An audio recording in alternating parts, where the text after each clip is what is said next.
तर मित्रांनो आता BS4 आणि BS6 गाड्या आलेल्या आहेत. तर BS6 आणि BS4 गाड्यामध्ये रेल प्रेशर सेन्सर हा रेल प्रेशर सेन्सर आहे. हा रेल प्रेशर सेन्सर आणि हा FI पंपाचा किंवा हाय प्रेशर पंपाचा मीटरिंग युनिट आहे. तर हे दोन्ही एकमेकाशी कनेक्टेड आहेत. तर ते दोन्ही कसे काम करतात त्याच्या संदर्भात आपण बघायचं आहे, आज बघणार आहोत. तर काय करणार आहे, तर इश्यू हा सगळे सेन्सर्स, हे सगळे सेन्सर्स आणि ॲक्च्युएटरशी कनेक्टेड असतो. कसं असतं ते आता हे रेल प्रेशर सेन्सरमध्ये आणि हा मीटरिंग युनिट आहे. काय पंप, काय ह्याला डेन्सोचा असतो तर काय ह्याला बॉस्टर असतो. आता हा बॉस्टर आहे आपल्याकडे.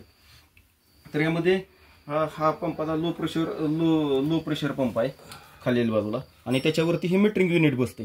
तर हा लो प्रेशर पंपामध्ये काय असतं, डिझेल टाकीकडून आलेलं डिझेल लो प्रेशर पंपामार्फत त्याला प्रेशर केलं जातं आणि फिल्टर मार्फत पुन्हा ते हाय प्रेशर पंपाला पाठवलं जातं.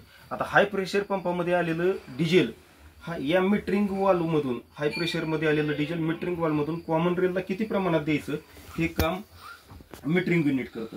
आणि मीटरिंग कॉमन रेलमध्ये आल्यानंतर तिथून पुढं ह्या इंजेक्टरला जातं. तर इंजेक्टरमधून ते कंबशन चेंबरमध्ये स्प्रे करायचं कसं, त्यासाठी इश्यू इंजेक्टरला कमांड देतो. कमांड दिल्यानंतर ते पल्सच्या स्वरूपात कमांड दिली जाते आणि त्या प्रमाणात फ्युएलचा सप्लाय हा कंबशन चेंबरमध्ये होतो.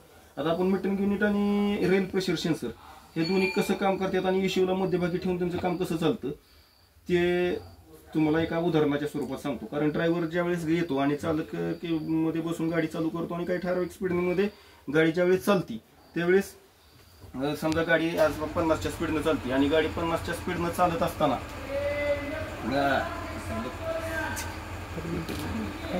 50च्या स्पीडनं ज्यावेळेस गाडी चालती त्यावेळेस गाडी चालताना ॲक्सिलेटर पॅडल त्या 50च्या पोझिशनमध्ये दाबलेला असतो.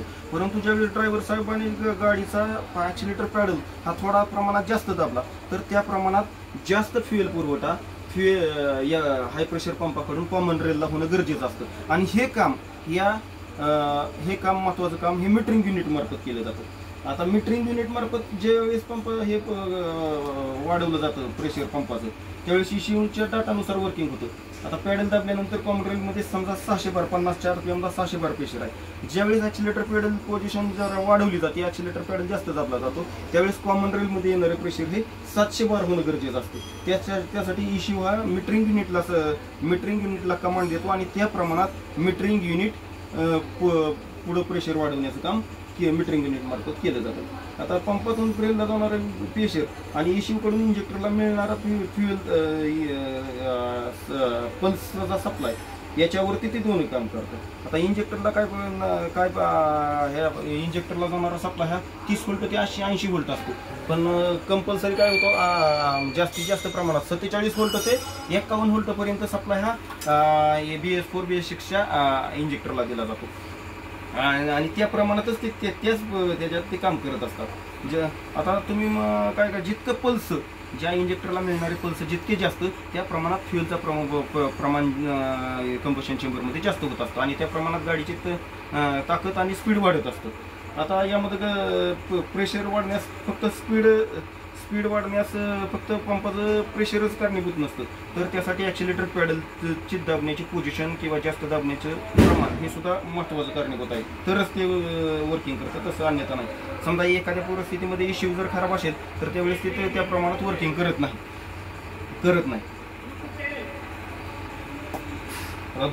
आता दोन्हीमधून एक खराब झालं, समजा मीटरिंग युनिट खराब झाला किंवा हाय रेल प्रेशर सेन्सर खराब झाला तर ते त्या प्रमाणात काम करत नाही.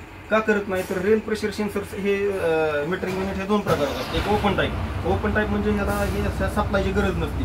जरी ह्या पंपाला ह्या मीटरिंग युनिटला सप्लाय नाही दिला, ह्या तारा जरी वायर नाही बसवली तरी सुद्धा याच्यातून हाय प्रेशर पंपामार्फत कॉमन रेलला डिझेल जातं. आणि जर या कॉमन समजा आता आपण इथून सप्लाय दिला नाही आणि पंपातून इथं जास्त सप्लाय जातो, पण हा प्रेशर सेन्सर जर खराब असेल आणि हा प्रेशर सेन्सर त्या इश्यूला सांगतो की 200 व्होल्ट किंवा 300 बारच प्रेशर येते आणि जर प्रत्यक्षात इथून जाणारं प्रेशर हे 800-900 बार असेल आणि रेल प्रेशर सेन्सर चुकीचं सांगत असेल तर कॉमन रेलमध्ये डिझेलचं प्रमाण जास्त प्रेशर असतं आणि ते रिटर्न मार्फत माघारी जातं. समजा हा क्लोज टाईप असेल तर त्याला सप्लाय दिला तरच हे ओपन होतं, अन्यथा ओपन होत नाही. अशा वेळेस मग गाडी चालू होत नाही किंवा चालू झाली गाडी तर गाडी चालू झाली तरी नॉकिंग करते कंबशन चेंबरमध्ये असं नॉकिंग केलेला आवाज येतो. तर अशा प्रकारचं काम हे याच्यामध्ये चालते. मग आता ह्याने ज्यावेळेस सप्लाय दिली त्यावेळेसच या मीटरिंग युनिटला कळतंय की रेलमध्ये प्रेशर कमी आहे का, ॲक्सिलेटर पॅडल पोझिशनच्या दाबण्यानुसार प्रमाण कमी किंवा जास्त आहे. जसं रेल प्रेशर सेन्सर सांगल इश्यूला त्या प्रमाणात इश्यू ह्याला कमांड देतोय. समजा रेल प्रेशर सेन्सर खराब झाला आणि त्याने चुकीची माहिती दिली तर इथून सुद्धा चुकीचं काम होतंय. त्यामुळे गाडी लोड घेत नाही, प्रमाण कमी होतंय किंवा गाडी नॉकिंग होते. समजा क्लोज टाईप असेल तर गाडीच चालू होत नाही. आता मीटरिंग युनिटला दिलेलं सप्लाय आणि हे पल्स जास्तीत जास्त असतात. हे पल्स प्रत्येक इंजेक्टरला देण्यात येणारे पल्स ज्यावेळेस पल्सचा टाइम हा 300 मायक्रॉन सेकंद ते 2000 मायक्रॉन सेकंद इतका असतो. म्हणजे तेवढ्या प्रमाणात जितका वेळ ह्याला सप्लाय चालू राहील इंजेक्टरला त्या प्रमाणात कंबशन चेंबरमध्ये फ्यूल करायचं काम केलं जातं. हा सुद्धा इश्यू ज्यावेळेस रेल प्रेशर सेन्सर सप्लाय देतो ते रेल प्रेशर सिग्नल देतो त्याच वेळेस इश्यूला सुद्धा त्या प्रमाणात पल्स मिळतात. आणि अशा प्रकारे रेल प्रेशर सेन्सर आणि मीटरिंग युनिट हे एकमेकाशी कनेक्टेड आहेत. ज्यावेळेस हा सप्लाय देईल समजा हा खराब असेल तर हा काम करायचं सोडून देतो. समजा हा मीटरिंग युनिट खराब असेल तर रेल प्रेशर सेन्सर काम करायचं सोडून देईल. अशा प्रकारे हे दोन्ही एकमेकाशी कनेक्टेड आहे. आता ह्या रेल प्रेशर सेन्सर आता उद्याच्या आपण काय करू, हे रेल मेकॅनिकनी पंप आणि ऑटोमायझर कधी खोलायचे आणि त्यासाठी काय चेक करावं का विदाऊट लॅपटॉपवर स्कॅनर कसं चेक करायचं ह्याचं उद्याच्याला आपण माहिती घेऊ. आतापर्यंत धन्यवाद.